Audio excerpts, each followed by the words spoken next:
Mga Lodi, don't skip ads po tayo. Maraming salamat sa patuloy ninyong pagsuporta. Paki-like and share naman dyan mga Lodi. At sa mga gustong mag-donate sa ating GCash or regular na load, mag-comment lang po tayo. Para patuloy tayong makapag-upload ng mga bagong kabanata. Marami pong salamat. Subaybayan natin ang kwento ng isang kabataang nangarap para sa kanyang mga mahal sa buhay.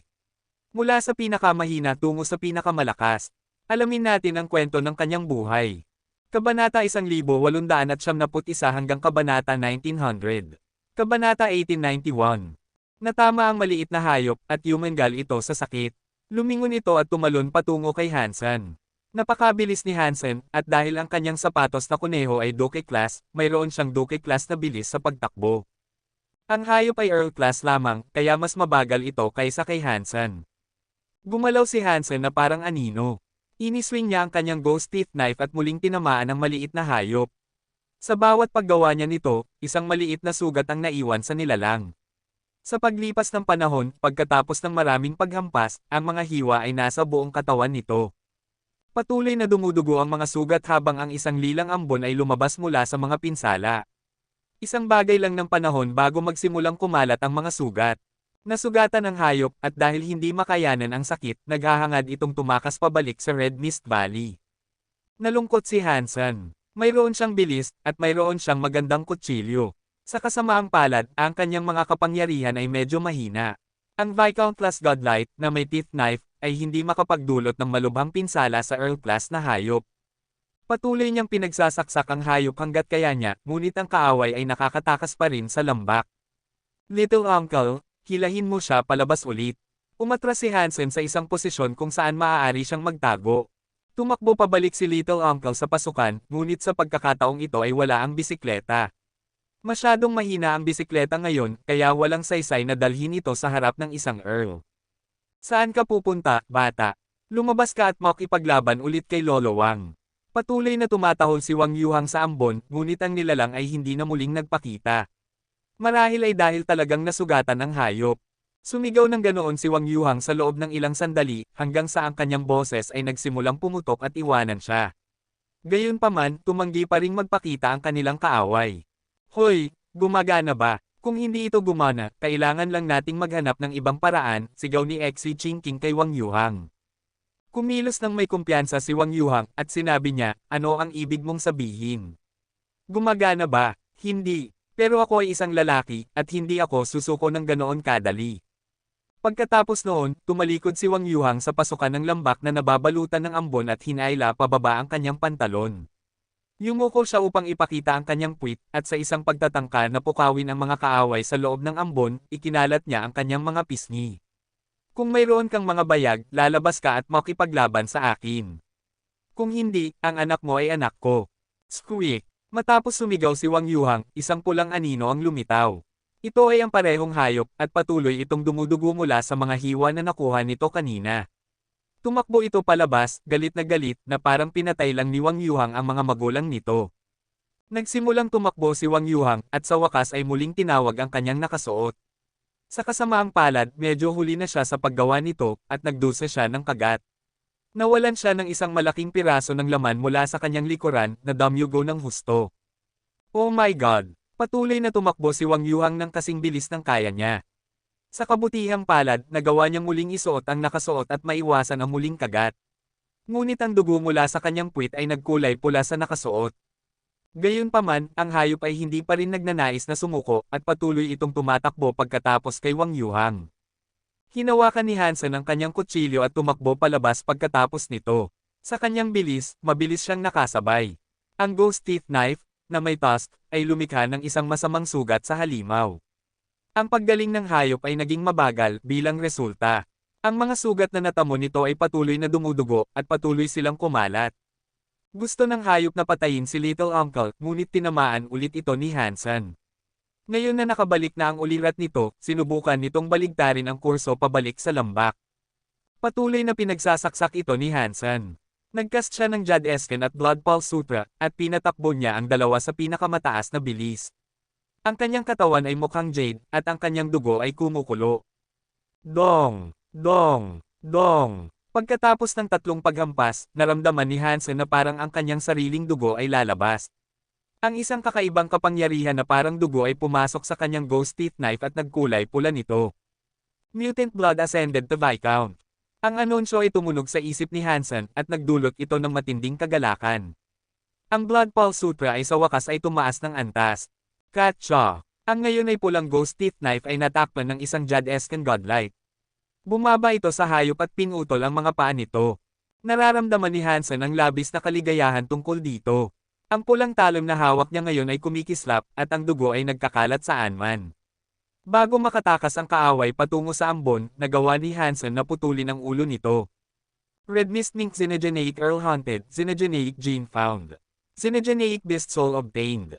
Masaya si Hansen. Kinuha niya ang hayop at binuksan ito. Nakita niya ang isang pulang buto sa loob ng katawan nito na alam niyang ang mahalagang Xenogeneic gene. Tulong! Mamamatay na ako. Nasa lupa si Wang Yuhang at sumisigaw. Ang kanyang puwit ay nasaktan ng husto. Walang nagsabi sa iyong maging ganoon ka walang ingat. Sinisipa ni Xi Jinping ang dumudugong puwit ni Wang Yuhang na nagdulot ng isa pang sigaw. Walang puso kayo. Ginawa ko ito para sa inyo.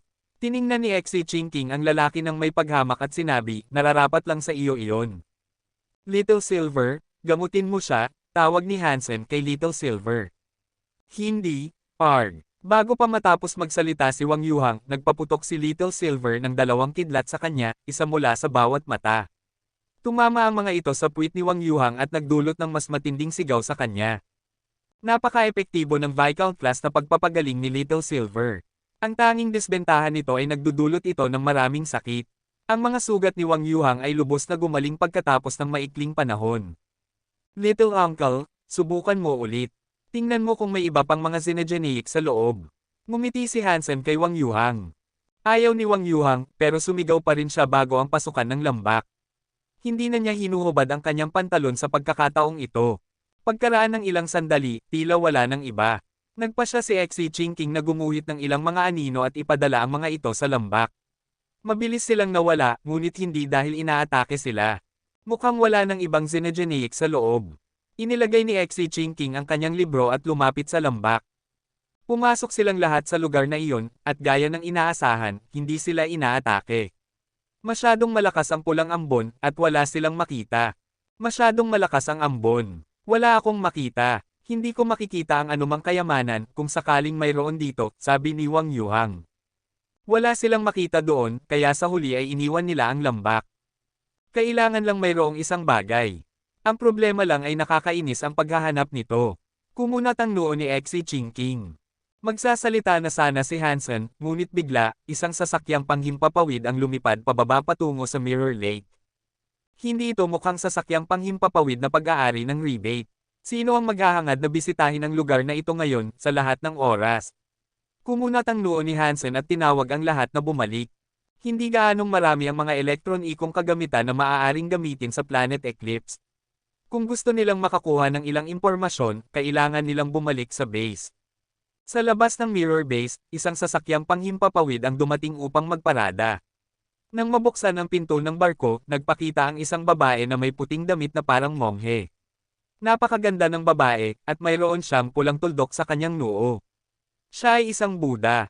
Kabanata 1892. Nakakita na si Hansen ng maraming kalbo, ngunit kakaunti lang ang mga babae. At tiyak na hindi pa siya nakakakita ng isang kalbong babae na maganda noon. Ang kanyang misla na mukha, at ang biyaya na kanyang ibinubuga, ay nagpadali upang huwag pansinin ang katotohanan na wala siyang buhok. Iba siya kay Buddha King. Ang babaeng Buddha na ito ay walang peklat, at mayroon lamang siyang pulang tuldok sa kanyang noo. Sa likod ng babaeng Buddha, isang lalaking Buddha ang lumapit. At pagkatapos ay ilang mga rebate din. My lady, ang Planet Eclipse ay napakahirap. Walang makikita rito, at masasabi ko sa iyo na hindi ito isang lugar na masisiyahan kang bisitahin, sabi ng isang lalaking rebate sa babae. Ang babaeng Buddha, na tinawag na speechless, ay ngumiti at nagsabi, Sinoflower at ako ay gustong makita ang estudyante ni Knife Queen. Narito kami para sa tanging layunin na bisitahin ang planetang ito. Tahimik na nagsabi Sinoflower Buddha, ang crystallizer na tinatawag na Hansen, naglabas siya ng isang king-class na kutsilyo mula sa knife grave, hindi ba? At nagawa niyang pagsanayan ng mga teknik ng teeth knife, tama ba? Totoo ba ang mga pag-aangkin na ito?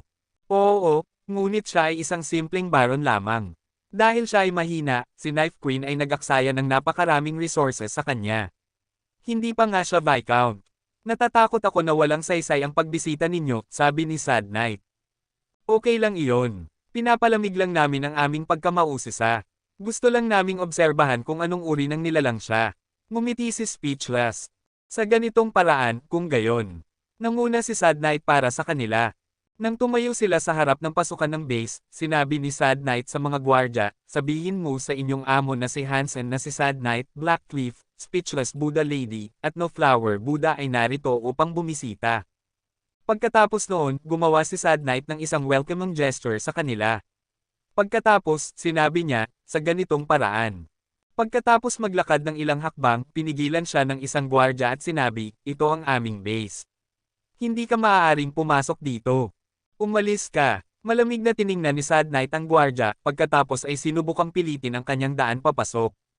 Ang gwardya ay hindi nagsalita, at sa halip ay naglabas ng isang higanting cleaver.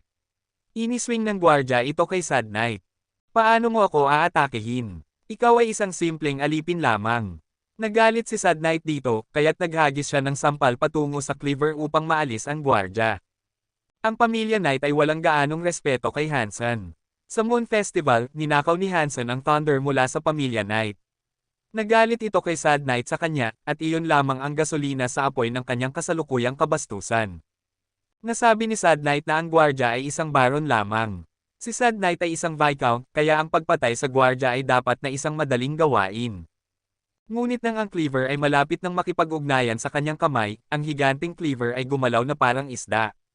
Gumalaw ito sa gilid ng kanyang palso at pinutol ito. Isang maliit na hiwa ito, ngunit sapat na ito upang magalit si Sad Knight. Ang pagkasugat ng isang baron ay lubos na nakakahiya para sa kanya. Siya ang anak ni Night River King, at siya ay nakaranas ng isang maliit na pinsala mula sa isang mahina na gwardya. Masyadong nakakahiya ito para sa kanya. Nagsimulang lumiwanag siya gamit ang isang godlight na naghahanda na gamitin ang lahat ng kanyang kapangyarihan upang patayin ang gwardya. Sa kasamaang palad para sa kanya, nakahanap siya ng maling tao. Ang isang normal na baron ay maaaring mapatay ng 3 sa kanyang mga suntok. Ngunit ang gwardya na ito ay si Lady Chef. Si Lady Chef ay isang baron lamang, ngunit nabuhay siya ng napakatagal. Ang kanyang mga talento sa pakikipaglaban ay tulad ng mga Grandmaster. Ang lalaki sa harap niya ay wala, sa paghahambing. Isang liwanag ang lumabas sa palad ni Sad Knight, ngunit ang mga galaw ni Lady Chef ay parang mahika. Hindi niya magawa ang anumang bagay sa kanya. Nagulat sina Speechless at No Flower. Para sa isang gwardya na baron na madaling maitaboy ang ganoong kaaway ay isang malaking sorpresa. Kamangha-manghang mga kasanayan sa talam, sigurado. Mukhang mayroon siyang isang knife mind. Bihira para sa isang baron na magkaroon ng ganoon, naisip ni No Flower na ito ay napaka-nakakagulat. Ang mukha ni Sad Knight ay namamaga sa galit. Sinusubukan niyang patayin ang isang baron, at wala pa siyang tagumpay. Mukhang walang silbi siya sa harap ng Buddha. Ano ang ginagawa ninyo? Isang boses ang nagmula sa isang maikling distansya. Lahat ay lumingon upang makita ang 3 lalaki, isang babae, at isang nilalang na papalapit. Si Hansen ay kasama nila. Malamig na kinausap ni Sad Knight si Hansen, Hansen, gaano core aming pagsuwe ang itinuturo mo sa iyong mga alipin. Pinigilan nila ang ilang mga hari at Buddha. Bukod pa rito, nakikipaglaban sila sa akin. Ituturo ko sa kanila kung paano kumilos ng maayos, kung gusto mo. Kinilala siya ni Hansen. Huling nagkita sila sa Moon Gods Festival. Dragon Lady, ano ang lahat ng ito? Lumapit si Hansen kay Dragon Lady. Sinubukan nilang pilitin ang kanilang daan papasok. Pinigilan ko sila, sagot ni Dragon Lady. Magaling. Tinapik ni Hansen ang kanyang balikat, pagkatapos ay pumasok sa base kasama si Gu Qingcheng. Si Sad Knight ay nagyelo, hindi sigurado kung ano ang iisipin tungkol dito. Sumigaw siya, Hansen, narinig mo ba ako? Dinala ko sina Speechless Buddha Lady at No Flower Buddha upang makita ka. Wala ka bang anumang asal? Lumingon si Hansen, tiningnan siya, at sinabi, ito ang Planet Eclipse, hindi ang palasyo ni Night River King. Sino ang nagbigay sa iyo ng pahintulot na bumaba rito? Dapat kong tanungin si Night River King kung ganito ang itinuro sa kanyang pamilya na kumilos. Bumalik na kayo. Bibigyan ko kayo ng kalahating oras upang umalis. At binibigyan ko lang kayo niyan dahil sa paggalang kay Night River King. Kung nandito pa kayo kapag natapos na ang oras, paparusahan ko kayong lahat gamit ang aking espesyal na uri ng disiplina. Nang matapos magsalita si Hansen ng mga malamig na salitang iyon, nawala siya sa kanyang base. Lahat ay sobrang galit at hindi nila inaasahan na si Hansen ay magiging ganoon kawalang galang. Sigurado, gusto lang naming makita ang uri ng mga patakaran na ipinapatupad mo. Ano sa palagay mo, Blackcliff? Ang mukha ni Sad Knight ay berde habang tinatanong niya ang lalaking may itim na tenga. Tumango si Blackcliff, sumasang-ayon sa kanyang sinabi. Hindi naman bobo si Sad Knight. Sina Speechless at No Flower ay kasama nila, at ang mga rebate na sumama ay pawang mga nobles. Si Blackcliff ay anak ni Black Moon King. Wala nang magagawa si Hansen. Alam ni Sad Knight na walang mga elite doon. Sa pinakamarami, maaari lamang nilang asahan na makahanap ng mga viscount sa loob. Maaaring maalis ni Blackcliff ang lahat sa loob kung pipiliin niya. Sa kasamaang palad, ang batas sa Narrowmoon ay mahigpit, at ginawang mahirap ni Knife Queen ang mga away sa pagitan ng mga planeta. Kung si Hansen ang unang sumalakay, hindi iyon magiging kasalanan nila. Hindi nila kayang patayin si Hansen bilang kapalit, ngunit tiyak na matuturuan nila siya ng leksyon. Kung si G. Han ay hindi tayo tatanggapin, dapat tayong bumalik, sabi ni Speechless Lady. Mukhang nagulat siya. Ang estudyante ni Knife Queen ay mas kakaiba kaysa sa inaasahan niya. Sa katunayan, mas lalo siyang naging mausisa tungkol sa kanya ngayon. Huwag kang mag-alala. Aasikasuhin namin ito ni Blackcliff. Maghihintay kami rito at babantayan kung ano ang gagawin ni Hansen. Malamig na tumawa si Sad Knight. Nang marinig iyon, nagkatinginan sina Speechless at No Flower. Wala silang sinabi. Mausisa sila kung ano ang plano ni Hansen, gayunpaman. Kabanata 1893. Sumunod si Dragon Lady kay Hansen papasok ng base. Sina Wang Yuhang at Xi Jinping naman, pumwesto sa magkabilang gilid ng gate, parang dalawang sundalo na nakangiti lang sa mga bisita. Paring King, ano bang ayaw mong kainin? Biglang tanong ni Wang Yuhang. Wala naman ata. Halos lahat naman kinakain ko. Pati mga desserts, tulad ng taho, sagot ni Xi Jinping. Paring King, ang takaw mo naman. Pero alam mo ba, may alam akong ayaw mong kainin, seryosong sabi ni Wang Yuhang. Ano? Tanong ni Xi Jinping. Saradong gate, gusto mo bang kainin yon? Natatawang tanong ni Wang Yuhang. Ayoko nga, wala namang gustong kumain nun, nakangiting sabi ni Xi Jinping. Baka nga, baka naman hindi, may mga taong mahilig sa ganyan. Di sila mag-asawa, nakangiting sabi ni Wang Yuhang, diretso ang tingin kay Sad Knight. Ang bastos naman ng alipin na to. Nagalit si Sad Knight, binunot niya ang espada niya, at sumugod kay Wang Yuhang. Di niya pwedeng patayin si Hansen, pero okay lang sa kanya ang mga alipin nito. Dong! Isang pilak na anino ang hamarang sa espada ni Sad Knight. Parang isang leopardo na gawa sa liwanag. Di sigurado si Sad Knight kung ano yun, pero di siya natakot. Sumugod siya. Magaling ang espada ni Sad Knight. Anak siya ng hari, Astigmac ipaglaban. Pagkatapos ng 12 ng pag-atake, namatay ang pilak na leopardo.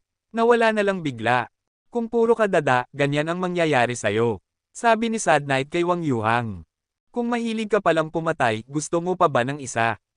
Kumuha ulit ng pilak na leopardo si Xi Jinping. Marami na silang nakapalibot kay Sad Knight. Madali lang kay Sad Knight ang unang leopardo, pero ang dami na ngayon. Lahat sila ay Viscount, at magkakasundo silang lahat. Ang hirap na. Nagulat sina Speechless at No Flower. Ang bihira ng kakayahang mag-summon ng hayop. Pinatay ni Sad Knight ang isang leopardo, tapos may bago na naman. Sunod-sunod ang paglabas. Parang walang katapusan. Nasasaktan din si Sad Knight kahit di malalaki ang sugat. Tulong. Nakita ni Sad Knight na nanunood lang sina Blackcliff at ang iba pa. Natatakot na siya. Di na niya kaya mag-isa. Handa na sanang sumugod ang mga rebate pero isinara ni Xi Jinping ang libro niya at nawala na ang mga leopardo. Malamig niyang sabi, anak lang pala ng hari. Mambubuli lang pala. Ikaw. Galit na galit si Sad Knight pero alam niyang di niya kayang labanan si Xi Jinping. Di nga niya kaya yung mga leopardo, Curious ang mga rebate. Saan kaya nakakuha si Hansen ng ganyang tao? Di siya matatalo ni Sad Knight sa one-on-one. Bihira rin yung kakayahang mag-summon. Di pa nila nakikita yon. Mambubuli ka rin. Kung kaya mo, isa-isa natin to. Panigurado, di mo kaya si Sad Knight mag-isa, sigaw ng isang rebate baron kay Xi Jinping, tinutukoy yung mga Shadow Leopard. Sige ba, one-on-one. Nakangiting sabi ni Xi Jinping kay Sad Knight. Di niya tinignan yung baron. Sige ba, Kaya mo ba ako? Napagtanto ni Sad Knight na ang tanga ng sinabi niya. Di siya masaya. Sige ba, huwag ka lang iiyak kay daddy pag natalo ka. Nakangiting sabi ni Exi Chingking. Di ka na nga makakaiyak, malamig na sabi ni Sad Knight. Sige, tagal na rin simula nung may nabully ako. Ang lalakas ng mga nilalang dito, mahirap maghanap ng mahina. Ngayon, may chance na. Isinara ni Exi Chingking ang libro niya, naging armor yun. Tapos, inunat-unat niya ang katawan niya. Alam ni Sad Knight na inaasar siya ni Exi Chingking. Nagalit siya, at sumugod kay Exi Chingking. Uhaw na uhaw siya sa dugo. Di niya kaya si Hansen, pero kaya niya siguro ang kamag-anak nito. Magkakaproblema man siya, kaya naman yun ni Night River King. Habang papalapit ang espada niya, nag-uunat pa rin si Exi Chingking. Pang! Nang malapit na sa ilong niya ang espada, sinuntok ni Exi Chingking. Nabali ang espada. Nagliwanag si Exi Chingking. Parang demonyo, at sinuntok niya si Sad Knight. Alo alo alo. Sunod-sunod ang suntok parang bagyo. Hinarang ni Sad Knight gamit ang espada. Parang bangka sa gitna ng ulan. Umiiling ang espada. Katsa. Nabali ang espada. Tapos, tumama na ang mga suntok kay Sad Knight. Arg! Lumipad si Sad Knight, baluktot ang katawan. Nabali na rin ang armor niya. Sirang-sira na siya. Nagulat ang lahat. Natalo ang anak ng hari ng isang gwardya. Di niya kinaya ang sunod-sunod na suntok, at lumipad siya. Mas nakakatakot pala si Exi Chingking pag wala yung libro. Nagulat ang ilang rebate. Gusto nilang tulungan si Sad Knight, pero si Blackcliff lang ang di gumalaw. Mukhang mahilig pala kayong makipaglaban ng grupo. Nakangising sabi ni Exi Chingking. Bumalik sa libro ang armor niya. Tapos, may iginuhit siya, at lumitaw ulit ang anino. Pero di na leopardo yon. Si Exi Chingking mismo. Alo alo alo. Sinuntok ng mga anino ni Exi Chingking ang mga rebate. Kabanata 1894. Di nagtagal, natalo ang mga maharlikang tagapagmana ng rebate. Nabali ang kanilang mga baluti, namamaga ang kanilang mga mukha, at sila'y bumagsak sa lupa, umiiyak. Si Speechless, No Flower, at Blackcliff ay lubos na nagulat. Hindi pa nila nararanasan iyon na ang isang di kilalang Viscount ay makapagpapabagsak ng napakaraming maharlika. Parang napakamalakas ni Exi Chingking. At siya ay isa lamang bantay sa ilalim ni Hansen. Nakakatakot isipin. Mukhang mahina po kayo, maging isa-isa o grupo man. Wala po sa inyo ang makakapanlaban, simpleng sabi ni Exi Chingking, pagkatapos ay bumalik sa pintuan. Bumalik siya sa kanyang pwesto na parang isang disiplinadong bantay, at hindi na niya sila pinansin pa. Ibinangon ni Sad Knight ang kanyang sarili mula sa lupa. Lubos na namamaga ang kanyang mukha, may bahid ng dugo at dumi. Namumula ang kanyang mga mata. Gusto na niyang magtago. Hindi niya alintana ang pagkatalo kay Hansen, ngunit siya at ang ibang rebate ay natalo ng isang hamak na Viscount. Hindi lamang ito nakakahiya sa kanila, ito ay nakakahiya rin sa kanilang mga nakatatanda. Magtatawanan ng lahat kung sakaling kumalat ang balita ng mga pangyayaring ito.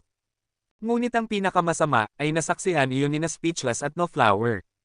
Ginoo Blackcliff, ano po ang inyong palagay? Tumingin si Sad Knight kay Blackcliff. Hindi na magpapatuloy si Sad Knight sa pakikipaglaban dahil iyon lamang ay magdudulot ng higit na kahihiyan. Ngunit si Blackcliff ay iba. Siya ang panganay na anak ni Black Moon King at siya ay isang duke. Kung siya ay Seisalakay, malamang na walang makalalaban sa kanya malapit sa Mirror Lake. Narito lamang po ako upang makita ang knife blank ni Hansen. Ang iba pa ay wala na pong kinalaman sa akin, walang gana na sabi ni Blackcliff. Namula ang mukha ni Sad Knight. Tumingin siya kay Blackcliff, pagkatapos ay umalis. Masyadong nahihiya na siya upang manatili. Ilang maharlika pa ang umalis, at pagkatapos ay tumayo ang iba at nagpaalam kina Speechless at No Flower. Ngunit ayaw pang umalis ni na Speechless at No Flower. Masaya silang maghintay sa labas kasama si Blackcliff. Pagkalipas ng kalahating oras, lumabas si Hansen sa base. Tiningnan ni Hansen sina Blackcliff at ang mga Buddha. May kunot sa kanyang noo, sinabi niya, bakit nandito pa kayo? Ako po si Blackcliff, mula sa planet Black Moon. Nabalitaan ko pong mayroon kayong Mystic Knife Blank. Nais ko po sana itong hiramin. Ang mga kondisyon ay nasa inyo na po, sabi ni Blackcliff, nakatingin kay Hansen. Magkakamag-anak po ba kayo ni Blacksteel? Tanong ni Hansen. Si Blacksteel po ay aking pang-apat na kapatid, sagot ni Blackcliff. Kung kayo po ay kapatid ni Blacksteel, mangyaring pumasok kayo. Pinapasok ni Hansen si Blackcliff. Pumayag si Blackcliff, at pinapunte niya ang isa sa mga Kate upang samahan siya. Ano po ang inyong mga kailangan? Tiningnan ni Hansen sina Speechless at No Flower. Amatoba, ako po si No Flower ng mga Buddha. Siya naman po si Speechless Buddha Lady. Nabalitaan po namin na tinanggap ni Knife Queen ang isang henyo bilang estudyante, kaya naman sabik po kaming makilala siya. Yumukod si No Flower. Mabuti naman po at nakilala ninyo na siya. Maaari na kayong umalis. Lumingon si Hansen at bumalik sa base. Teka lang, Pang. Bago pa makapagsalita si No Flower, isinara na ni Hansen ang pintuan.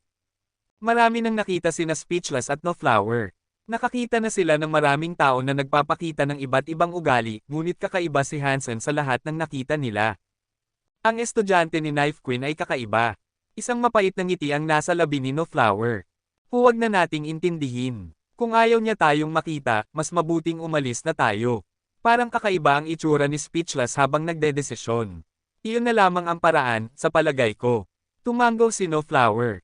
Umalis sila sa base at lumipad gamit ang sasakyang panghimpapawid. Iniisip ni Speechless, hindi basta-basta lang tatanggap si Knife Queen ng estudyante. Hindi pa natin nalalaman kung bakit siya ang pinili, ngunit ang lakas ng kanyang mga tagasunod ay nagmumungkahi na may tinatago siya. Kailangan kong pilitin siyang kausapin ako balang araw. Pagkabalik ni Hansen sa base, pumunta siya sa silid pulungan upang makipag-usap kay Blackcliff. Bakit ninyo po gustong makita ang aking knife blank? Tanong ni Hansen. Ang knife blank ay hindi isang karaniwang bagay. Kung hindi kapatid ni Blacksteel si Blackcliff, hindi siya papasukin ni Hansen kahit ano pa man ang kanyang ranggo. Tiyak na hindi niya hahayaang makita ni Blackcliff ang knife blank. Sabi ni Blackcliff, ang pamilya Black ay gumagawa ng mga armas, at ako po ay mahusay sa prosesong iyon. Ginagawa ko na po ito ng 50 taon, ngunit hanggang ngayon, hindi ko pa rin nagagawang gumawa ng king class na kutsilyo. At iyon ay dahil hindi ko pa nakuha ang mga magagandang materyales. Ang magagandang materyales lamang ang maaaring gumawa ng aking hinahangad. Nabalitaan ko pong ang knife blank na inyong nahanap sa knife grave ay isang magandang bagay. Kaya naman, umaasa po ako na maaari ko itong hiramin. At kung hindi, umaasa po ako na makakapag-alok ako upang bilhin ito ng diretsyo. Hindi ko po balak ibenta iyon. At alam ninyo po na dahil galing iyon sa knife grave, hindi po iyon maaaring gawing kutsilyo. Sabi ni Hansen. Ang mga armas mula sa knife grave ay maaaring gawing kutsilyo, kailangan lang po malaman kung paano. Okay lang po kung ayaw ninyong ibenta ang material, ngunit kung ito ay gagana, maaari ko po itong gawing isang bagay na inyong pinili, libre po. Handa pa po akong magbayad. Mananatili pa rin po sa inyo ang pagmamay-ari ng kutsilyo. Mukhang excited si Blackcliff. Naisip ni Hansen na iyon ay isang magandang pakikitungo. Ang knife blank ay isang knife blank lamang. Hindi niya magagamit ang mga kapangyarihan nito, kaya magiging mahusay kung ito ay magagawa. Libre iyon, at mula pa ito sa pinakamahusay na panday ng rebate. Iyon ay isang napakahusay na pakikitungo. Hindi na kailangang mag-alala si Hansen na sirain ni Blackcliff ang armas. Ito ay narungon, at hindi niya gagawin iyon maliban na lamang kung siya ay talagang baliw. At si Blackcliff ay hindi mukhang isang baliw na tao, kaya hindi nag-alala si Hansen. Sige po, mangyaring maghintay po kayo rito. Hiniling ni Hansen na dalhin ang knife blank. Ngunit nang iaabot na niya ito, naramdaman niyang may mali. Nang makita ni Blackcliff ang knife blank, natigilan siya. Para bang ang kanyang mga mata ay naglalagablab. Ang apoy ay hindi tunay na umiiral, ngunit nakita iyon ni Hansen. Mukhang pamilyar iyon. Harry June. Agad na naalala ni Hansen kung saan niya nakita iyon noon. Ang gintong sunbird na pinatay ni Hansen, at ang nilalang na tinawag na Harry June na nagngangalang Sky God, at ang apoy na ginamit niya, ang nakita ni Hansen sa mga mata ni Blackcliff ay nakapagpapaalala sa lahat ng iyon. Iaabot na sana ni Hansen ang knife blank, ngunit bago pa niya magawa, binawi niya ito. Knife blank. Knife blank. Kumikilo si Blackcliff na para bang siya ay Nos-Apian. Paulit-ulit niyang binubulong iyon, habang sinisikap niyang kunin ang knife blank kay Hansen. Tang na. Si Harry June ang nasa likod nito. Agad na na-react si Hansen. Maliban na lamang kung si Blackcliff ay tanga o baliw, hindi siya pupunta rito upang magnakaw ng knife blank. Kahit na ninakaw niya ito at pinatay si Hansen, hindi niya iyon magagawang pagmamay-ari. Ngunit mukhang iyon nga ang ginagawa ni Blackcliff. Mukhang naguguluhan ang isipan ng lalaki. At nakapagpapaalala iyon kay Hansen kay Harry June Sky God. Kabanata 1895. Mabilis na umatras si Hansen nang sumigaw si Blackcliff. Naglalagablab ang katawan ni Blackcliff, at tumalon siya patungo kay Hansen na parang isang mabangis na hayop. Sumisigaw siya, knife blank. Ang aking knife blank. Sa mismong sandaling iyon, ang silid pulungan ay sumabog dahil sa kapangyarihan ni Blackcliff. Nakakatakot makita ang kapangyarihan ng isang duke. Maraming tao ang nakarinig ng kaguluhan at nagmadaling tumakbo patungo sa kanila. Sumigaw si Hansen, mangyaring lumayo kayo. Tumakbo, hanggat kaya ninyo. Hawak ni Hansen ang knife blank at tumakbo rin. Nasa kanyang mga paa ang kanyang sapatos na kuneho, at tumakbo siya palabas ng base. Si Blackcliff ay parang isang gutom na hayop habang habol niya si Hansen. Nag-anyaya siya ng isang malaking itim na martilyo at iniswing ito. Ang apoy ay parang isang nabubuhay na bagay habang ginugulo nito ang lupa. Ang mga bahay sa paligid ay nasa Syra. Sa kabutihang palad, ang sapatos na kuneho ay nagbigay kay Hansen ng bilis na katulad ng kay Blackcliff. Nakalabas siya ng base, ngunit hindi pa sapat ang agwat upang mawala si Blackcliff. Tumakbo si Blackcliff na parang baliw. Patuloy niyang sinusubukang tamaan si Hansen gamit ang martilyo. Gusto niyang durugin si Hansen at kunin ang knife blank para sa kanyang sarili. Hari Jun, ang hayop na iyon. Napakasama niya. Alam ni Hansen na hindi si Blackcliff ang nasa kanyang sarili. Ang apoy sa kanyang mga mata ay lalong nagniningning at umatake siya ng walang pag-aatubili. Maswerte si Hansen dahil may sapatos na kuneho siya, kung wala, malamang ay nagkapulbos na siya ngayon. 0. Makipag-ugnayan kay Queen. Sumigaw si Hansen habang patuloy siyang tumatakbo. Tumakbo siya patungo sa mga bundok, nilalayo si Blackcliff sa base upang hindi niya sinasadyang sirain ito. Hindi niya kayang mawala si Blackcliff, ngunit ginamit niya ang kanyang dodge movements upang umiwas sa bawat pag-atake. Patuloy siyang umiiwas habang dinadala niya ang galit na rebate patungo sa Red Mist Valley. Hindi kayang labanan ni Hansen si Blackcliff. Kailangan niya ang tulong ni Isha, ngunit hindi nila alam kung gaano katagal bago siya makarating. Kaya, kailangan niyang makahanap ng paraan upang makakuha ng oras. Masama ang mangyari na matamaan siya kahit isang beses. Ang isang random na pag-atake ng isang duke ay sapat na upang durugan siya. Iginiya ni Hansen si Blackcliff patungo sa pulang ambon, at samantala, nakipag-ugnayan si Zero kay Isha. Nakita ni Isha ang kanyang mensahe. Ano? Talaga bang nangyari iyon? Ginawa iyon ni Blackcliff. Nang marinig ni Isha ang paliwanag ni Zero, kumunat ang kanyang noo. Hindi siya makapaniwala na gagawin niya iyon. Ngunit ang tauhan ni Hansen ang tumawag sa kanya, at alam niyang hindi magsisinungaling si Zero. Natahimik si Isha at mabilis na umalis patungo sa Planet Eclipse. Di nagtagal ay nasa base na siya. Nasaan sina Blackcliff at Hansen? Tanong ni Isha, may kunot ang kanyang noo. Ang master ay hinahabol. Dinadala niya ang kaaway papunta roon. Tinuro ni Zero ang Red Mist Valley. Hindi na nagatubili si Isha. Parang teleportation, bigla na lamang siyang nawala.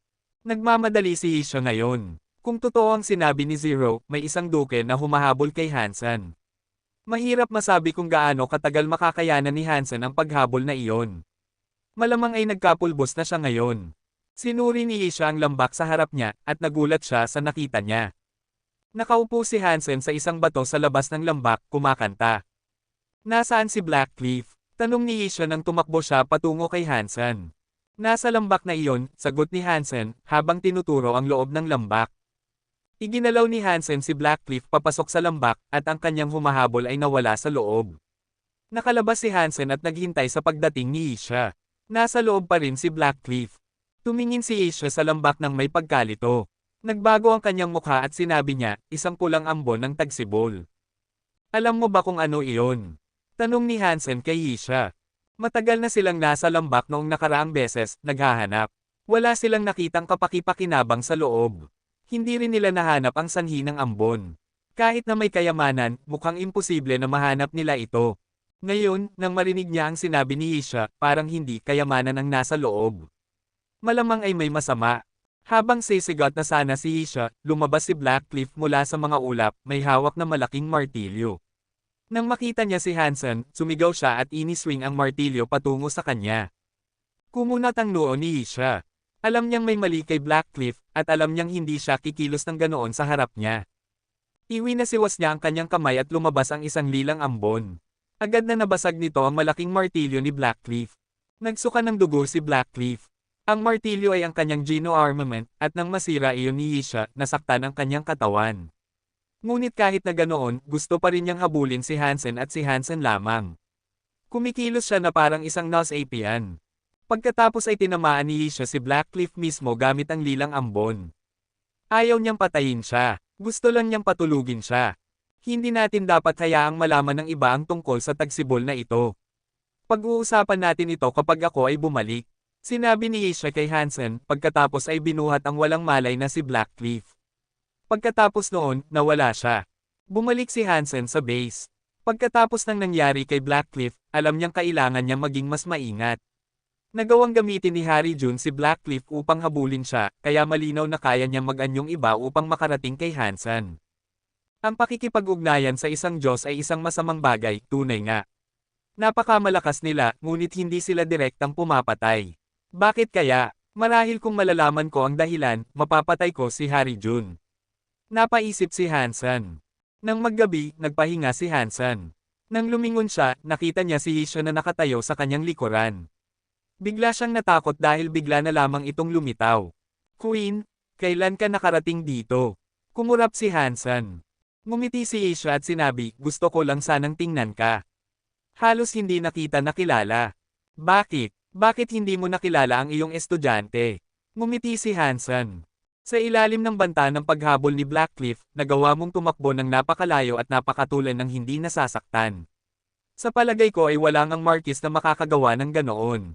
Naningkit ang mga mata ni Isha habang nagsasalita. Alam mo, mayroon akong sapatos na nagbibigay sa akin ng bilis.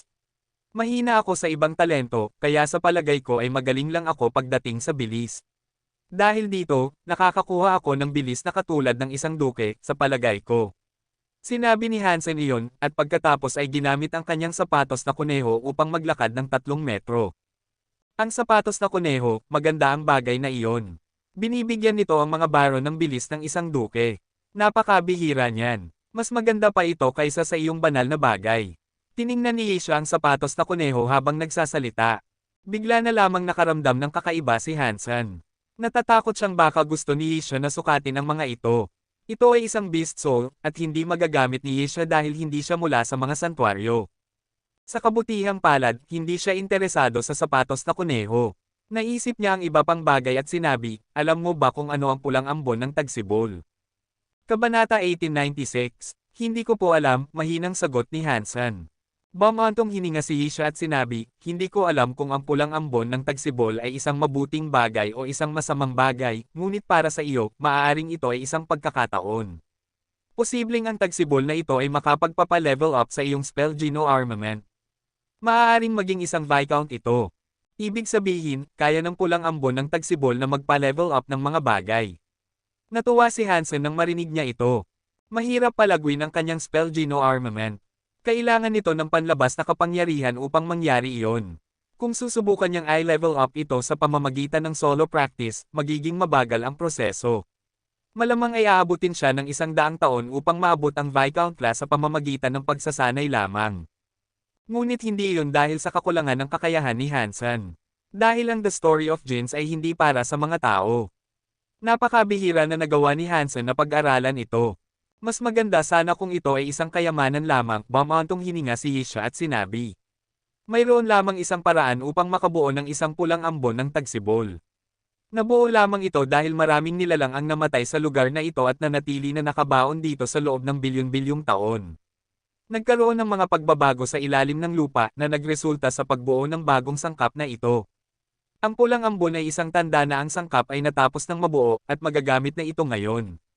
Naghintay ng kaunti si Hansen, umaasa na magpapatuloy siya sa pagsasalita. Ito ay isang sangkap na nagmumula sa mga bangkay ng mga Xenogeneics. Walang silbi ito sa mga maharlika, ngunit mahusay ito para sa mga ordinaryong nilalang. Ang mga karaniwang nilalang na makakakapit dito ay maaaring maging Xenogeneic. Kung ang isang Xenogeneic ay kakain ng sangkap na ito, mabilis silang mag-evolve. Patuloy na sinabi ni Isha, ngunit ang iyong geno armament ay espesyal, at sa palagay ko ay may paraan kung saan maaaring masipsip ito ng spell. Maaari nating mapabilis ang iyong paglaki sa pamamagitan ng paggawa nito. Kung sapat ang sangkap, maaari nating i-level up ang spell hanggang sa Viscount. Ano po ang gagawin ko? Tanong ni Hansen. Napakahirap i-level up ang spell, at kung may pagkakataon na magkaroon ng shortcut, ayaw niyang palampasin iyon. May geno art akong sa tingin ko ay dapat mong pag-aralan. Kapag lumabas ang pulang ambon ng tagsibol, gamitin mo ang kasanayang iyon at ilipat ang nakuha mong kapangyarihan sa spell. Kung gagawin mo iyon, siya ay mag-level up. Ngunit ang Geno Art na ito ay napakahirap matutunan, at ang paglipat ng kapangyarihan ng tagsibol ay magiging masakit. Ikaw na ang bahala kung ito ang gusto mo, sabi ni Yisha. Bibigyan niya siya ng lahat ng impormasyon na kaya niya, ngunit ang desisyon ay nasa kanya. Salamat po, Queen. Tinanggap ni Hansen ang mga papel na ibinigay sa kanya at tiningnan ang Geno Art na tinatawag na Yin Yang Change. Huwag mong kalimutan ang event na sinabi ko sa iyo, sabi ni Yisha bago siya umalis. Kinumpere ni Hansen na pupunta siya, kahit na wala siyang gana. Ngunit nagsimula na siyang mag-ensayo ng Yin Yang Change. Binasa ni Hansen ang mga ito, at agad siyang nagulat. Ang Yin Yang Change ay parang Yin Yang Blast. Iba lang ang direksyon ng pag-unlad nito. Ang focus ng Yin Yang Blast ay ang pagpapalitan ng kapangyarihan na sumasalakay dito, kung saan ang direksyon ng kapangyarihan ay mababaligtad. Ang Yin Yang Change ay nakabatay sa pagpapalakas ng kapangyarihan. Dahil sa Yin Yang Blast bilang base, madali niyang matutunan kung paano gamitin ang Yin Yang Change. Kailangan lang niya ng kaunting pagsasanay bago ito gamitin. Hindi niya alam kung paano hinarap ni Yisha si Blackcliff. Hindi siya nagbanggit ng anuman tungkol sa lalaki, kaya hindi na siya nagtanong. Ngunit alam niyang hindi pinatay ni Yisha si Blackcliff. Sa tingin niya ay ipinabalik lang niya ito kay Black Moon King. Sa palagay ni Yisha, ang pulang ambon ng tagsibol ay lalabas sa loob ng 40 araw. Kaya, may sapat na oras si Hansen upang mag-ensayo. Pumunta si Wang Yuhang sa silid ni Hansen, nakangiti. Hansen, may isang babaeng rebate na naghahanap sa iyo. Babaeng rebate? Wala akong kilalang babaeng rebate. Kumunat ang noo ni Hansen. Nagpapanggap ka pa rin. Sabi niya, ikaw ang kanyang guro, at malapit kayo sa isa't isa. Tinuruan mo pa nga siya ng kasanayan sa espada. Nakangiti pa rin si Wang Yuhang. Hindi, wala akong tinuruan na babaeng rebate. Pero may isang babaeng rebate na nagtuturo sa akin. Nalungkot si Hansen, hindi niya alam kung sino ang tinutukoy nito. Anong babaeng rebate ang nagtuturo sa iyo? Tiningnan siya ni Wang Yuhang nang may nakakapangangilabot na mukha. Si Knife Queen. Sino pa ba? Sabi ni Hansen pagkatapos ay umalis. Hindi niya alam kung sino ang tinutukoy ni Wang Yuhang, kaya pumunta siya upang tingnan. Pumunta siya sa isang silid pulungan, at doon ay nakita niya ang isang 15 taong gulang na babaeng rebate. Mayroon siyang puting tenga ng kuneho at isang mukha na medyo mataba. Malaki ang kanyang mga mata, at napaka-cute niya. Nang makita niya ito, parang gusto niyang pisilin ang mga pisngi nito. Nang makita ang babaeng rebate, naalala ni Hansen si Wang Mengmeng. Hindi sila magkalahi, pero magkamukha sila. Sa palagay ko ay hindi kita kilala, sabi ni Hansen, habang tinitingnan ang babae. Master, mangyaring payagan ninyo akong sumunod at maglingkod sa inyo. Agad na lumuhad ang babae sa harap ni Hansen at yumukod sa karaniwang paraan ng mga rebate. Ano ito? Sino ka? Tiningnan ni Hansen ang babae. Ang pangalan ko po ay Ching Li. Ako ang anak ni Flower King. Talagang hinahangaan ko si Knife Queen, at gusto kong maging estudyante niya. Ngunit hindi niya ako tinanggap. Kaya, hihilingin ko po sa inyo na maging aking guro, kapalit niya. Sa ganoong paraan, para bang estudyante ako ni Queen. Mukhang medyo mayabang si Ching Li. Wala pa akong plano na magkaroon ng mga estudyante, sabi ni Hansen. Masyado siyang abala sa mga araw na ito kaya wala talaga siyang oras upang magkaroon ng mga estudyante. Anak ni Flower King si Ching Li. Si Flower King ay nasa parehong antas kay Yisha. Kung magiging estudyante ni Hansen si Ching Li, ibig sabihin ay mas mababa ang katayuan ni Flower King kaysa kay Yisha. Kung tatanggapin talaga siya ni Hansen, malamang na hindi papayag si Flower King. Huli na po, sumusunod na po ako sa inyo. Mula ngayon, kayo na po ang aking guro. Si Queen ay magiging aking nakatatandang guro. Mukhang excited si Ching Li. Ikaw si Ching Li, tama ba? Hindi nagalit si Hansen, at ngumiti siya sa kanya. Oo, at kayo po ang aking guro, tama ba? Maaari ninyo akong tawaging Little Li.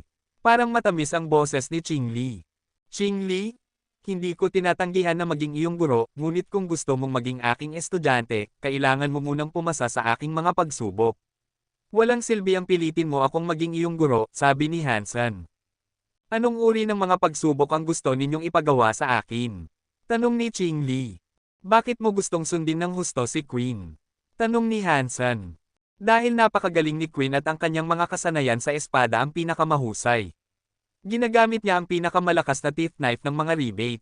Gusto ko talagang maging katulad niya, kaya gusto kong sumunod sa kanya, paliwanag ni Ching Li. Kaya, gusto mo lang matutunan ang teeth knife. Ngumiti si Hansen. Sa palagay ko ay oo. Pero gusto kong matutunan ito ng diretso kay Queen. Wala akong pakialam kung ibang tao ang magtuturo sa akin, seryosong sabi ni Ching Li. Paano kung gumawa tayo ng pagsubok at tingnan kung mayroon kang sapat na talento upang matutunan ito? Kung meron ka, tatanggapin kita bilang aking estudyante. Pagkatapos, magiging estudyante ka ng estudyante ni Queen, sabi ni Hansen. Talaga, kung gayon, subukan ninyo ako. Paano natin gagawin ang pagsubok? Mukhang excited si Ching Li. Magsusulat ako ng ilang salita para sa iyo, at pagkatapos ay maaari mo itong pag-aralan. Kung kaya mong isulat ang mga ito ng eksaktong pareho, tatanggapin kita bilang aking estudyante. Sinabi ni Hansen iyon, at pagkatapos ay naglabas ng isang kahoy na tabla. Ginamit niya ang kanyang mga daliri upang magsulat ng ilang salita, at pagkatapos ay ibinigay niya ang tabla sa kanya. Kabanata 1897. Isip na tulad ng kutsilyo. Ano ang ibig sabihin niyan? Hawak ni Ching Li ang kahoy na tabla at isinulat ang 4 na salita. Tumingin siya kay Hansen nang may kaunting pagkalito. Alam niya ang 4 na salita, ngunit hindi niya naiintindihan ang kahulugan ng kanilang kombinasyon. Umuwi ka at pag-aralan mo iyon. Kapag naunawaan mo na, maaari mo nang isulat. At kapag nagawa mo nang isulat, tatanggapin kita bilang estudyante. Ngumiti si Hansen.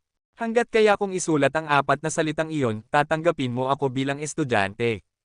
Ganun lang kadali. Hindi naniwala si Ching Li kay Hansen. Ang pagkopya ng 4 na salita upang pumasa sa isang pagsubok ay masyadong madali. Oo, ganoon lang kadali. Ngayon, mag-ensayo ka. Pero mayroon akong patakaran na dapat mong sundin, at iyon ay, hindi ka maaaring humingi ng tulong sa iba. Kailangan mong isulat ito ng mag-isa. Kung humingi ka ng tulong upang gawin ito, wala ka ng karapatan. Ngumiti si Hansen. Ang 4 na salitang iyon ay simple, ngunit ang pagkopya sa mga ito ay hindi madali.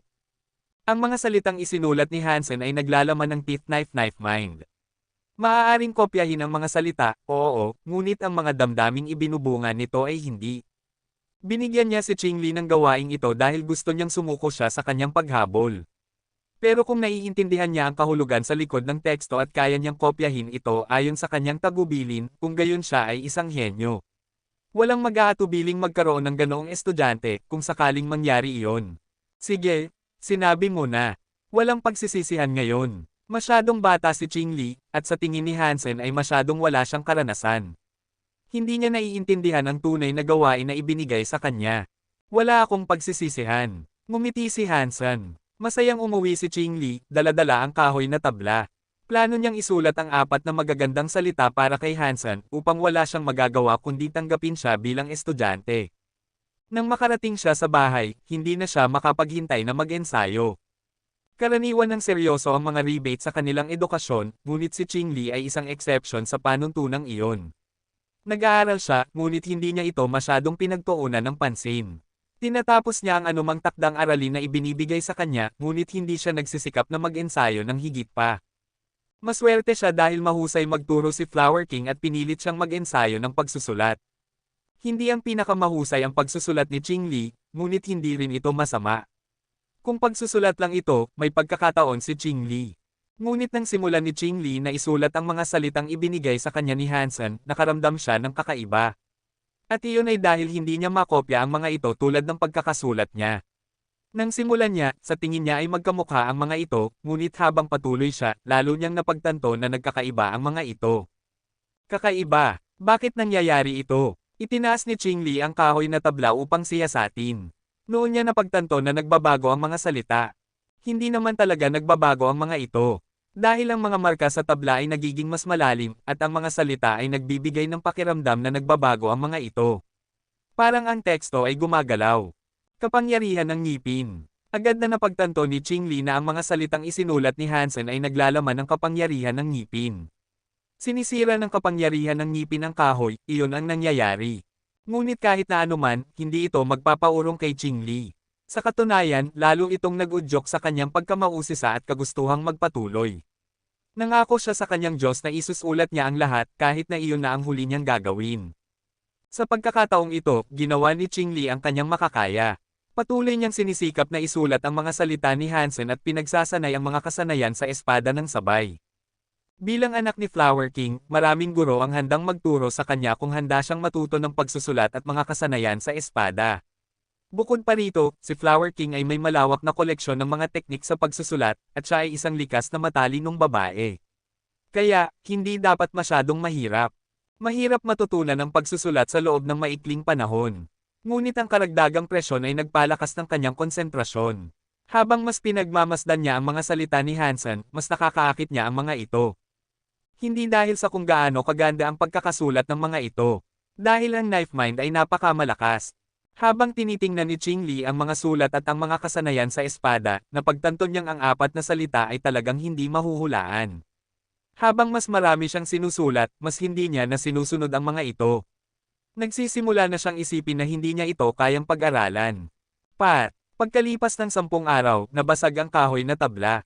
Sinira ng knife mind at ng kapangyarihan ng ngipin ang tabla. At pagkatapos, nawala ang apat na salita. Nagulat si Ching Li. Naiintindihan niyang ito ang takdang panahon na ibinigay sa kanya ni Hansen. Nalungkot siya. Hindi niya nagawang kopyahin ang mga ito, at dagdag pa rito, nasira na ang mga ito. Nabigo siya sa pagsubok. Ching Li, bakit ka nagtatago sa bahay sa loob ng napakaraming araw? Magsisimula na ang event. Isang boses ng babae ang narinig mula sa labas, at pagkatapos ay binuksan niya ang pinto. Ang pumasok ay isang babaeng rebate na kaedad ni Ching Li. Ang pangalan niya ay Dulish. Anak siya ni Moonwheel King, at miyembro sila ng Moon Garden. Magkaibigan din sila. Si Ching Li ay isang palabas na tao. Ngunit nagtatago siya sa bahay sa loob ng 10 araw, at hindi niya hinanap ang kanyang mga kaibigan kahit isang beses. Curious si Dulish kung ano ang nangyayari, kaya hinanap niya ang kanyang kaibigan. Narito na ang mga Buddha. Bakit hindi ka tumingin? Bakit ka nagtatago sa bahay? Tanong ni Dulish. Nag-e-ensayo ka ba ng pagsusulat? Pinilit ka ba ni Tito Flower? Nakita ni Dulish ang mga sulat sa paligid. Kinuha niya ang isa at sinabi, hindi naman masama ang mga salita. Talagang umunlad ka. Hindi ako pinilit ni Ama. Gusto kong mag-ensayo nito ng mag-isa. Umiling si Ching Li. Kakaiba naman. Nag-e-ensayo ka ng pagsusulat dahil gusto mo. Hindi naman iyon ang estilo mo. Ano ang nag-udyok sa iyo na gawin ito? Tumingin si Dulish kay Ching Li nang may pagkagulat. Nalungkot si Ching Li at sinabi, alam mo naman na hinahangaan ko ang queen. Gusto kong maging estudyante niya. Pero sinabi niya na hindi ako karapat-dapat na matuto ng teeth knife, kaya hindi niya ako tinanggap bilang estudyante. Alam ko, pero matagal na iyon. Iniisip mo pa rin ba iyon? Sabi ni Dulish. Umiling si Ching Li. Idol ko si Queen, at hindi iyon magbabago. Kaya, naisip ko na kung hindi ko siya magiging guro, magiging estudyante ako ng kanyang estudyante. Kung gayon, magiging estudyante ako ng estudyante niya. Hindi naman masyadong magkaiba iyon, di ba? Ang anak ni Flower King ay magiging estudyante ni Hansen. Kahit na gusto mong sumunod sa kanya, duda akong tatanggapin ka niya. Ngumiti si Dulish. Hindi niya ako tinanggihan. Gusto niyang isulat ko ang 4 na salita. Kung magagawa ko ito ng maayos, tatanggapin niya ako bilang estudyante, sabi ni Ching Li. Kaya, nag-e-ensayo ka ng pagsusulat ng mga ito sa buong panahon. Nakita ni Dulish na ang tanging isinulat niya ay isip na tulad ng kutsilyo. Oo. Matagal na akong nag-e-ensayo, pero nabigo pa rin ako. Nalungkot si Ching Li. Paano naman naging mahirap iyon? Patanjin nga. Curious si Dulish. Umiling si Ching Li. Nawala na ang teksto. Kabanata 1898. Nawala. Paano naman nawala? Curious na tanong ni Dulish. Ipinaliwanag ni Ching Li, at pagkatapos ay pinakita niya kay Dulish ang mga sirang piraso ng kahoy. Nang marinig ni Dulish ang sinabi sa kanya, nagmukha siyang hindi makapaniwala.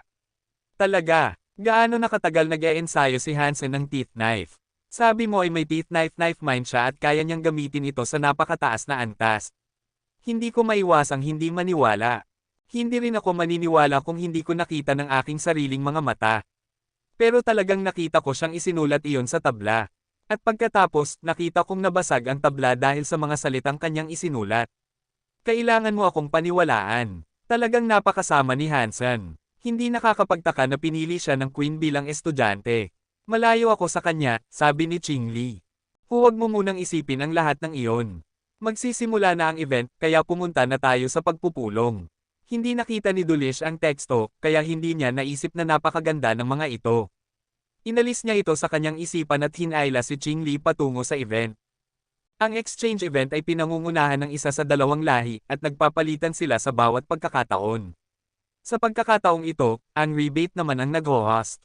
Dinala ni Buddha Clear Seeking ang mga 20 Buddha niya.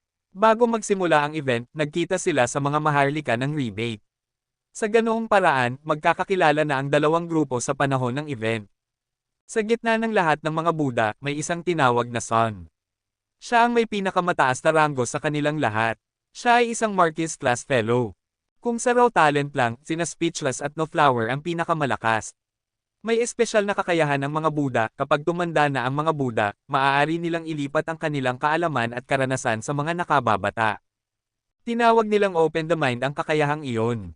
Ang mga Buddha na gagamit nito ay mamamatay ng maikli ang panahon pagkatapos, at ang mga Buddha na tatanggap ng kaalaman ay maaari lamang sumipsip ng kaalaman hanggat pinapayagan ng kanilang kakayahan. Binuksan ang isipan ni No Flower at Speechless. Napakatalentado sila nang matanggap nila ang kanilang kaalaman, kaya marami silang nasipsip. Marami silang natutunan kaysa sa karaniwang Buddha. Ngunit si Speechless ang pinakamahusay. Ang nakatatanda na nagbukas ng kanilang isipan para sa kanya ay isang kalahating Diyos na Buddha. Napakatalentado ni Speechless, at inaasahan ng mga tao na siya ang magiging unang ganap na Diyos na Buddha sa loob ng 30,000 taon. Ngunit ang open the mind ay nakaklase, at karamihan sa mga tao ay walang alam tungkol sa prosesong ito. Kahit na ang mga nakakaalam tungkol sa kakayahan ay hindi masasabi kung sino ang tumanggap ng kaalaman ng kanilang mga nauna. Pumunta sina Qing Li at Delish sa pagpupulong at nakilala roon ang kanilang mga kaibigan. May nagpakilala ng isang Buddha kay Qing Li. Ang mga Buddha at ang mga rebate ay magkaalyado, kaya may mabuting kapaligiran at relasyon sa pagitan nila. Ngunit mayroong kompetisyon sa kanilang pagiging magiliw, at mahilig silang malaman kung sino ang mas malakas sa iba't ibang kategorya. Ito ay isang exchange event, ngunit sa ngayon, mas katulad ito ng isang kompetisyon sa pagpapakita ng mga kasanayan kaysa sa isang palitan. Hindi interesado si Hansen sa mga ganitong event, ngunit paulit-ulit na hiniling ni Isha na dumalo si Hansen. Kaya, wala siyang ibang pagpipilian kundi ang pumunta. Si Wang Yuhang at Xi Jinping ay mahilig sa mga party, at interesado si Gu Qingcheng na matuto tungkol sa mga Buddha. Kaya, nagpasya silang lahat na sundan si Hansen. Nakahanap ang apat sa kanila ng isang sulok upang umupo, at doon, maaari nilang panoorin ang palabas at tamasahin ang pagkain ng rebate. Dahil hindi miyembro ng Moon Garden si Hansen, maaari lamang siyang umupo sa labas upang manood. Hindi siya maaaring pumasok o makipag-ugnayan sa mga Buddha.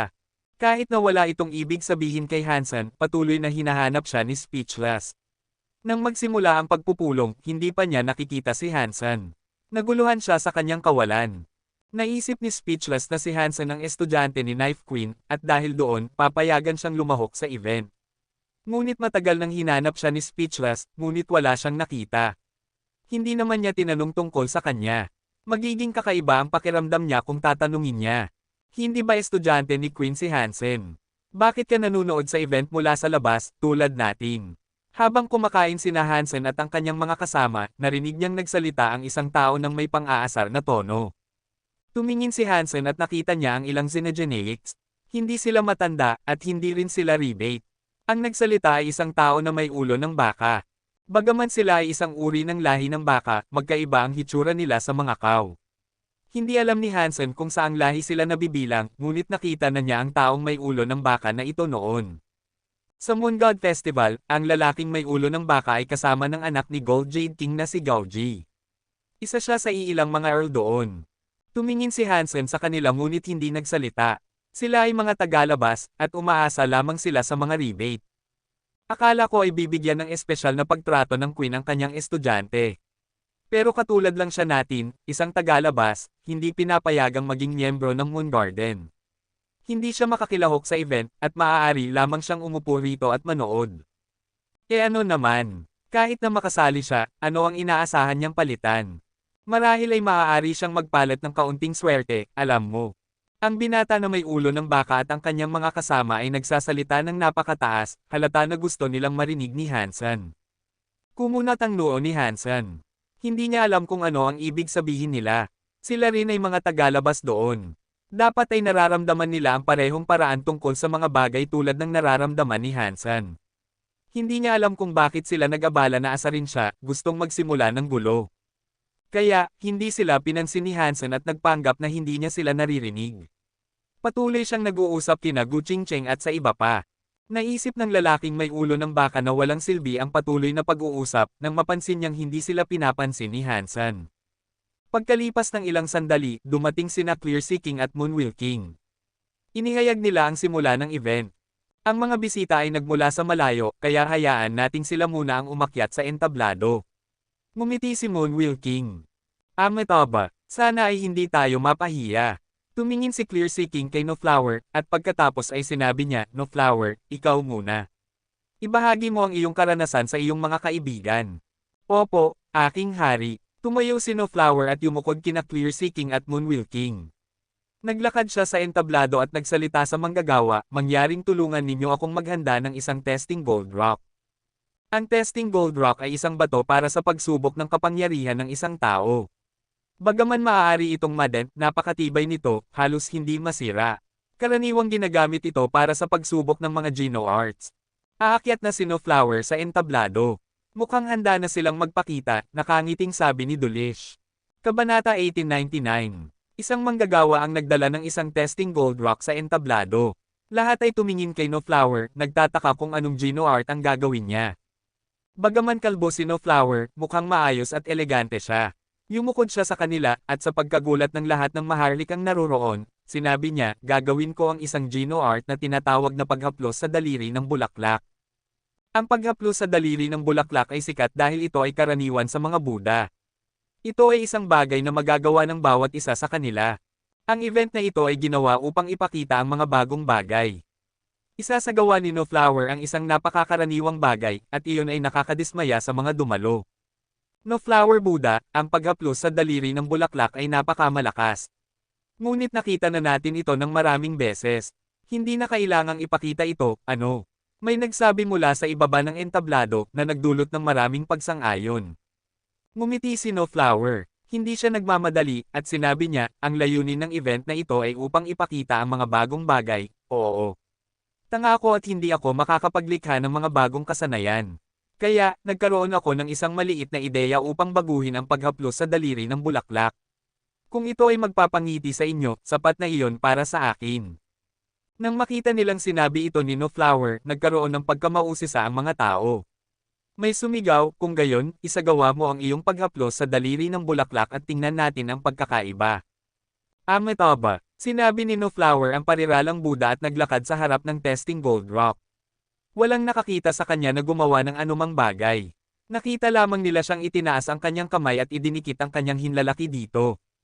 Ang mga tao sa loob at labas ay iniunat ang kanilang mga leeg at samandal upang makita ang paghaplos sa daliri ng bulaklak ni No Flower. Ngunit idinikit lamang ni No Flower ang kanyang hinlalaki sa bato ng 1 pulgada. Kahit na ang isang ordinaryong baron ay makakagawa ng ganoon. Sa gitna ng kanilang pagkalito, biglang napansin ng madla na ang mga marka ng daliri ay kumakalat sa buong bato. Isang salita ang iginuguhit dito. Noon na pagtanto ng mga tao na si No Flower ay gusto magpakita ng higit pa sa pagsira. Ipinakita niya na kaya niyang magsulat gamit ang kasanayang iyon. Gayunpaman, hindi pa nila lubos na naiintindihan kung bakit. Hindi mahalaga kung gaano kaganda ang iyong pagsusulat, ano ang kinalaman niyan sa pagpapakita ng kapangyarihan. Kahit na ang mga baron ay makakabasag ng bato. Hindi mo kailangan ng mga trick para doon. Patuloy na sumulat si No Flower, at pagkatapos ay nagbago ang kanyang buong katawan. Umapaw ang kanyang katawan sa lakas, tulad ng isang hari na nakatayo ng matatag laban sa malalakas na hangin. Nang iwagayway niya ang kanyang daliri, parang may mga bulaklak na nahuhulog. O parang mga tuyong dahon ang nahuhulog. Ang mga bulaklak ay namumukadkad at sinisira ito. Isinusulat ni No Flower ang mga salitang ito. Ang paghaplos sa daliri ng bulaklak ay dapat na isang mahinahong Geno art, ngunit habang ginagamit niya ito, parang nasa gitna ang mga tao ng ulan ng mga bulaklak. Ipinaparamdam nito sa iyo ang kalungkutan at depresyon. Iba ito sa kung ano ang ipapakita sa iyo ng karaniwang paghaplos sa daliri ng bulaklak. Ang ilang mga binata na mahina ang kalooban ay naging napakaputla. Pakiramdam nila ay naging matatandang lalaki na sila, o namamatay na mga bulaklak na malapit ng mamatay. Kahit na ang mga miyembro ng Moon Garden ay mukhang masama. Ang lakas ng kanyang isipan.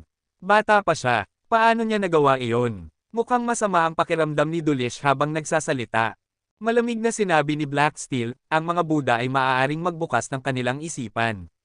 Si Flower ay dapat na tumanggap nito mula sa isang hari. Kung tama ang hula ko, ito ay dapat ang kagamitan ni Wilted Buddha King.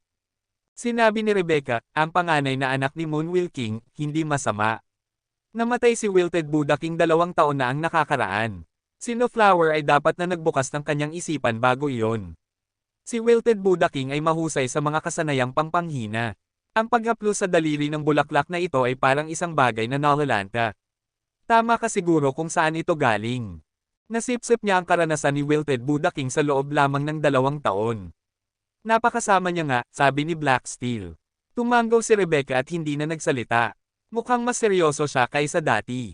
Ate, hindi ba siya nagdaraya? Mayroon siyang kalooban at karanasan mula kay Wilted Buddha King, ngunit wala tayo. Sino ang makakaabot sa antas na iyon sa ganyang edad at ranggo? Tanong ni Dolish, nakakunot ang noo. Inilagay ni Clear Seeking si Flower sa entablado ng una para sa isang malinaw na dahilan. Ngayon, sa tingin ko ay walang makakapantay sa kanya. Mukhang kailangan nating hayaan silang manalo sa isang ito, sabi ni Rebecca. Natapos na ang pagsusulat ni Flower. Pagkatapos ay tumayo siya at bumalik. Ang pakiramdam ng kalungkutan ay nawala sa lahat nang matapos na siya. Sa loob at labas, lahat ay natauhan. Tumingin sila sa teksto sa Testing Gold Rock, at ang kanilang nakita ay nakakagulat. Ang presensya ng panghina ay kumakalat. Iyon ay isang makapangyarihang kasanayan sa daliri. Ilang hari lamang ang nakita ko na may ganoong kasanayan. Si Flower Buddha ay bata pa, at bihira ang makakakita ng isang taong gumagawa ng ganoon. Bakit kakaiba? Hindi mo ba alam na ang mga Buddha ay maaaring magbukas ng kanilang isipan? Ang mga matatanda ay maaaring ilipat ang kanilang kalooban at karanasan sa mga nakababatang henerasyon. Ang isipan ni Flower ay dapat na tumanggap ng ganoong paglipat mula sa isang Buddha King. Ganoon niya ito nakuha, tandaan mo ang mga salitang ito. Ang Open the Mind skill ay napakamalakas. Parang pandaraya. Bata pa sila, ngunit mas malakas sila kaysa sa atin. Ang bawat lahi ay may isang trumpo sa kanilang manggas na nagpapahintulot sa kanila na lumampas sa ilang paraan. Ang mga rebate ay may sariling kalamangan. Huwag mong itigil ang pananampalataya. Totoo, ngunit sa tingin ko ay walang sino man mula sa ating lahi ang makakapantay kay Flower. Ang mga normal na Viscount ay hindi makakapagbigay ng ganoong pakiramdam. Kahit na ang mga Earl o Marquess ay hindi makakagawa ng ganoon. Bueno, naglakbay sila ng malayo upang makarating dito. Dapat nating hayaan silang manalo. Lahat ng mga maharlika ay nag-uusap tungkol sa kung gaano sila kainggit sa Open the Mind technique. Ibinaba ni Flower ang kanyang ulo at naghintay sa entablado. Habang nangyayari ito, isang rebate ang kailangang umakyat sa entablado at magsagawa ng kanyang sariling Geno art. Sa ganoong paraan, maihahambing sila. Iyon ang pangkalahatang layunin ng buong event na ito. Ngunit ang paghaplos sa daliri ng bulaklak ni Flower Buddha ay napakaganda. Walang ibang tao sa Moon Garden ang makakalapit dito. Sino man ang susunod ay masyadong mahina, at magiging kahihiyan para sa kanila ang sumunod. Tumingin sina Dolish at ang iba pang pangalawang henerasyon ng rebate sa isa't isa, walang gumawa ng hakbang pasulong. Lahat sila ay bumantong hininga. Alam nilang ang mga rebate ay mas mahina kaysa sa mga Buddha, sa antas na ito. Ang mga salitang iyon ba ay talagang maganda? Sa tingin ko ay mas mahusay si Hansen kaysa sa kanya, sabi ni Ching Li sa sarili, habang tinitingnan ang Testing Gold Rock. Kabanata 1900. Ching Li, ano ba ang pinagsasabi mo? Tanong ni Dolish mula sa kanyang upuan sa tabi ni Ching Li. Sa tingin ko mas maganda ang pagkakasulat ni Hansen kaysa kay Flower, sagot ni Ching Li. Nang marinig ito ng ibang miyembro ng Moon Garden, naisip nilang may ibig sabihin siya tungkol sa kagandahan ng kanyang sulat kamay. Kumamo ang ulo ng isa sa mga miyembro at sinabi, Ching Li, ang paghaplos sa daliri ng bulaklak ni Flower ay isang bagay na tumataas sa simpleng kagandahan. May kahulugan sa loob nito na mas mahalaga. Pangalawa lang ang hugis ng mga karakter. Sumagot si Ching Li, ang kahulugan ang tinutukoy ko. Sa tingin ko kulang ang kahulugan ng teksto ng Buddha kumpara sa kay Hansen. Narinig nilang lahat ang sinabi niya, ngunit walang naniwala sa kanya. Maliban kay Black Steel. Si Black Steel lang ang nakakaalam na mayroon si Hansen ng isang nakakatakot na knife mind. Tumingin si Rebecca kay Ching Li at sinabi, Ching Li, kailan mo nakita si Hansen na nagsusulat? At ano ang ibig sabihin ng kanyang mga salita? Ilang araw na ang nakakaraan. Ang mga salitang kanyang isinulat ay nangangahulugang teeth knife mine, sabi ni Ching Li. Umiling si Rebecca. Sa tingin ko hindi. Gaano nakatagal nag-e-ensayo si Hansen ng teeth knife? Isa lamang siyang baron. Hindi siya makakabuo ng anumang makabuluhang knife mind. Kahit na nagawa niya, hindi ito magiging kalahati kasing ganda ng paghaplos sa daliri ng bulaklak ni No Flower. Iyon ay isang bagay na makakabuo lamang ng isa sa mga king class. At hindi rin si Hansen ay isang Buddha. Paano ka maniniwala na may knife mind na ganoon ang isang baron? Tama ang iyong proseso ng pag-iisip, pero sinasabi ko sa iyo, mas maganda ang mga kasanayan sa pagsusulat ni Hansen kaysa kay No Flower. Mahina si Ching Li. Nararamdaman niya lang ito ng likas, pero sigurado pa rin siyang totoo iyon. Pinagmamasdan ni Hansen at Gu Qingcheng ang pagsusulat ni No Flower sa panahong iyon. Nagulat si Gu Qingcheng, at sinabi niya, hindi naman masama ang monghe na iyon. Talagang ibig sabihin ni Gu Qingcheng ay ang sinabi niya, sa halip na kahanga-hanga, ang talento ni No Flower ay hindi lang masama. Ang mga nilalang sa santuaryo ay mas mahina kaysa sa mga nasa Geno Universe, ngunit iyon ay isang kadahilanan lamang ng pangunahing lakas. Pagdating sa tunay na paggana ng pakikipaglaban, at ang kagalingan ng lahat ng iyon, ang mga nakarating sa santuaryo ay mas superior kaysa sa mga nasa Geno Universe. Ang mga kasanayan sa espada ni Gu Qingcheng ang pinakamahusay na matatagpuan sa santuaryo. Ang kanyang sword mind ay isa rin sa pinakadakila doon. Sa kabila nito, ang kanyang raw power ay mahina kumpara sa iba na matatagpuan sa Geno Universe. Pero ang kanyang kaalaman sa mga kasanayan sa espada at sword mind ay lumampas sa alam ng isang king class sa Geno Universe. Karamihan sa mga nilalang mula sa santuaryo ay ganoon din. May ilang mga exception sa panuntunang iyon tulad ni Wang Yuhang. Wala siyang gaanong kaalaman pagdating sa pakikipaglaban, pero kahit na ganoon, mas mahusay siya kaysa sa karamihan ng mga Viscount at Earl. Hindi masama, parang ang yabang mo. Kung hindi lang masama si No Flower, kung gayon, maaari mo ba kaming paliwanagan kung ano ang maituturing na mabuti? Sabi ng lalaking may ulo ng baka sa tabi nila. Ayaw makipag-usap ni Gu Qingcheng sa isang baka, kaya hindi niya ito pinansin. Nakita ni Hansen si No Flower at nagulat siya. Nang tiningnan niya ang Unlimited Sutra, naramdaman niyang kakaiba ang Geno art ng Buddha. Dahil nakita na niya ang raw text, naiintindihan niya kung bakit napakakakaiba nito. Hindi pareho ang kapangyarihan ni Buddha King at ni No Flower, ngunit naramdaman ni Hansen na magkahawig ang mga ito. Nakapagpapaalala ito sa kanya ng isang nakakatakot na tao. Isiniksik ni Hansen ang kanyang ulo sa kanyang Sea of Soul. Mayroong isang tore doon, at mayroon pa ring nakasulat na tadhana sa ibabaw nito. Ipinasok niya ang kanyang kalooban sa Destiny's Tower, at doon, nakita ni Hansen sina Armored Man at Ancient Devil. Pareho pa rin silang nakakulong doon. Simula nang makulong si Ancient Devil, nakatuon si Armored Man sa konsepto ng pagbalat ng buhay nito. Ngunit dahil pareho silang nakakulong, hindi niya mahawakan si Ancient Devil. Kaya, ang ginawa lang niya ay sigawan ng espiritu, buong araw, araw-araw. Matagal nang nakakulong si Ancient Devil, ngunit hindi niya masyadong pinapansin ang kanyang kasama sa kulungan. Nagmumuni-muni siya buong araw na parang isang monghe, hindi nag-aalala sa patuloy na pagsigaw sa kanyang mga tainga. Noong una, madalas na pinagmamasdan ni Hansen si Ancient Devil, ngunit ang lalaking iyon ay nagmumuni-muni na parang nagyelo. Hindi siya gumalaw kahit isang pulgada, kaya nawala ng interes si Hansen. Ngayon na nakikita niya ang pagganap ni No Flower, alam na niya kung bakit kakaiba ang pakiramdam niya. Dahil ang Buddha ay nagbigay kay Hansen ng parehong pakiramdam na naramdaman niya nang obserbahan niya si Ancient Devil. Mayroon bang Buddha Jin si Ancient Devil? Hula ni Hansen. Parang may naramdaman din si Ancient Devil. Binuksan niya ang kanyang mga mata at tumingin ng diretso kay Hansen. Matapos makulong sa loob ng napakaraming taon, ang kanyang mga mata ay kumikinang pa rin sa kaliwanagan. Hindi ito nag-alikabok. Kung tititigin mo siya ng ilang sandali, parang ang kanyang mga mata ay walang katapusang balon. Ang pagtingin sa kanyang mga mata ay parang pagtingin sa isang bangin. Ano ang gusto mong malaman? Biglang tanong ni Ancient Devil. Nagulat si Hansen, at naisip sa kanyang sarili, ang taong ito ay nakakulong sa Destiny's Tower, at naramdaman niyang pinagmamasdan ko siya. Napakakatakot na tao. Hindi planong iwasan ni Hansen ang tanong. Ginamit niya ang kanyang kalooban upang mag-echo ng mga sagot sa buong silid ng tore. Sinabi niya, Ancient Devil, alam mo ba ang tungkol sa Buddha? Oo, sagot ni Ancient Devil. Mas nakaramdam ng kakaiba si Hansen ngayon, at iyon ay dahil nag-level up lang si Ancient Devil sa Alliance nang siya ay matrap sa loob ng tore. Walang paraan na nakarating siya sa Geno Universe bago iyon at natuto tungkol sa Buddha sa ganoong paraan. Ano ang alam mo tungkol sa Buddha? Tanong ni Hansen. Ngumiti si Ancient Devil at sinabi, minsan ay nag-summon ako ng isang Diyos. At sinabi ng Diyos na siya ay isang Buddha. Nagulat si Hansen. Kung nag-summon si Ancient Devil ng isang Buddha, nangangahulugan din iyon na si Osiris ang pumatay ng isang Buddha. Ngunit ang mga Buddha ay nasa Geno Universe, at hindi posible na ma-summon ito sa mga santuaryo.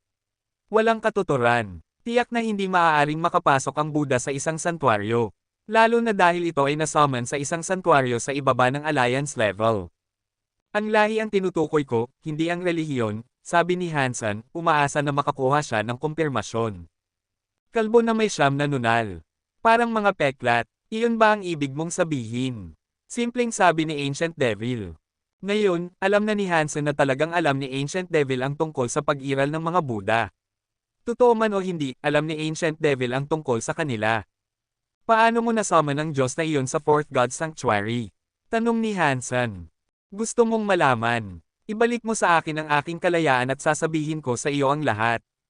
Parang ang dating Ancient Devil. Wala siyang ipinakitang anumang pagbabago sa personalidad. Wala kang kakayahan para makipag-usap sa akin, malamig na sabi ni Hansen. Walang kailangang magpatuloy sa usapang ito kung ang aking kalayaan ay hindi pinag-uusapan.